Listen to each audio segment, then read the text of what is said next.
今日一家三口嚟到旺角呢間放題店，專門食牛肉。佢最大特色呢，就係師傅現場即切唔同牛肉部位，咁佢啲選擇都好多，嘢飲又多。最特別嘅呢度係有紅酒白酒，好少放題店會有紅酒白酒。先嚟一啲潮汕小食，呢個係蓮藕芽，味道有啲似橋頭。特別要講下呢度收費8點半後280蚊，好抵食。湯底就用咗呢度嘅招牌潮汕牛肉湯底，簡簡單單6個牛肉，點啲辣椒油就食得啦。我哋仲要咗好多菜啊、丸啊，唔同種類。最特別嘅係呢個海鮮拼盤都包括，呢度仲有個南乳炸雞翼，都係必點嘅，好鬼好食。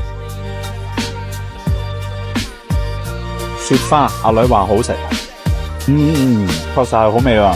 即刻追多塊先，今次加啲豉油。開始食呢度嘅海鮮，龍蝦新鮮彈牙，比想象中好食，真係唔錯，幾好食啊龍蝦。放題最好就係大家揀自己中意食嘅嘢。講性價比，呢間餐廳喺旺角市中心一定冇得輸嘅，200零蚊有咁多牛肉，咁大盤海鮮，希望大家中意我分享嘅介紹。拜拜。阿女最後叫我介紹多呢個雪條同埋豆腐味嘅雪糕。